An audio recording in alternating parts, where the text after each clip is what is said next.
तो चलिए दोस्तों, आज के वीडियो की शुरुआत करते हैं। और टाटा एलेक्सी इस कंपनी के क्वार्टरली रिजल्ट आ चुके हैं, तो देख लेते हैं रिजल्ट कैसे आए कंपनी के।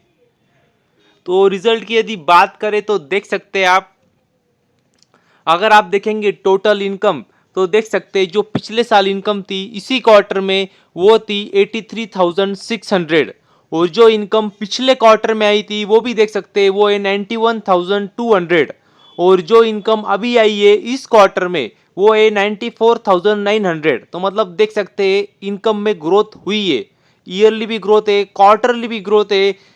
तो कह सकते हैं काफ़ी अच्छी बात है। और यदि अगर आप देखेंगे खर्चे टोटल एक्सपेंसेस तो वो भी देख सकते हैं। अगर आप टोटल एक्सपेंसेस देखेंगे तो जो पिछले साल जो खर्चे हुए थे इसी क्वार्टर में वो थे 59,600, मतलब 59,600 खर्चे हुए थे पिछले साल इसी क्वार्टर में। और जो खर्चे पिछले क्वार्टर में हुए थे वो थे 64,800। और जो खर्चे अभी हुए इस क्वार्टर में वो है 67,500। तो कह सकते हैं खर्चे भी बढ़े, जैसे इनकम बढ़ी है क्वार्टरली ईयरली वैसे खर्चे भी बढ़े क्वार्टरली ईयरली।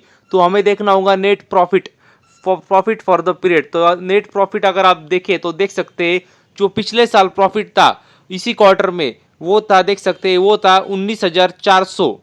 और जो प्रॉफिट देखेंगे जो पिछले क्वार्टर में आया था वो था 20,000। और जो प्रॉफिट अभी आया है वो है 20,600। तो मतलब देख सकते हैं ईयरली अगर आप देखेंगे तो अच्छी खासी ग्रोथ नजर आ रही है। मगर क्वार्टरली देखेंगे तो मतलब थोड़ी सी ग्रोथ है, स्लाइटली ग्रोथ है, या आप ऐसा भी कह सकते हैं फ्लैट आंकड़े क्वार्टरली प्रॉफिट के। और अगर आप देखेंगे तो थोड़ी एडजस्टमेंट भी की गई है टैक्स की, लेकिन हमें तो मतलब नेट प्रॉफिट ही देखना होता है। क्या नेट प्रॉफिट सब होने के बाद कंपनी के पास क्या बचा, तो वही मैंने आपको बताया। तो और अगर आप देखेंगे तो ईयरली ग्रोथ देखने को मिल रही है, प्रॉफिट में भी रेवेन्यू में भी। मगर क्वार्टरली देखेंगे तो रेवेन्यू बढ़ा है क्वार्टरली, मगर प्रॉफिट अगर आप देखेंगे तो कह सकते हैं फ्लैट है या स्लाइटली ग्रोथ है, मैं तो कहूँगा फ्लैट ही है।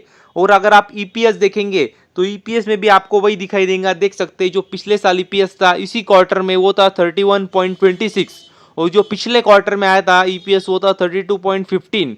और जो ईपीएस अभी आया है वो है 33.15। तो मतलब देख सकते हैं ईयरली स्लाइटली ग्रोथ है, फ्लैट है, और ईयरली के देख सकते हैं ग्रोथ हुई है।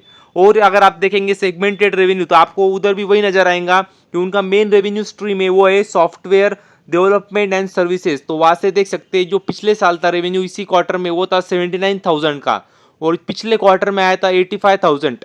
और जो अभी आया है वो 88,000। तो मतलब देख सकते हैं उसमें तो अच्छी खासी ग्रोथ नजर आ रही है हमें। और आप देखेंगे system integration and support services तो वहां से भी उनको रेवेन्यू आता है, मगर कुछ बहुत बड़ा रेवेन्यू नहीं है, स्लाइटली थोड़ा सा रेवेन्यू आता है। तो वो भी अगर आप देखेंगे तो वहां से भी थोड़ी सी ग्रोथ है, बहुत बड़ी ग्रोथ नहीं है। तो एक ओवरऑल अगर आप आंकड़े देखेंगे तो मार्केट बंद होने के बाद आंकड़े आए, रिजल्ट आए, तो कल देखना होगा मार्केट में रिएक्शन कैसे आते हैं इस शेयर के प्रति, रिजल्ट के प्रति। मतलब क्योंकि आप आंकड़े देखेंगे तो मतलब रिजल्ट देखेंगे तो कुछ मतलब ऐसे बेहतरीन नहीं है मगर खराब भी नहीं है, ठीक ठाक रिजल्ट आए कंपनी के। तो बस अभी के लिए इतना ही। Thank you very much. और भी ऐसे ही वीडियोस देखते रहिए।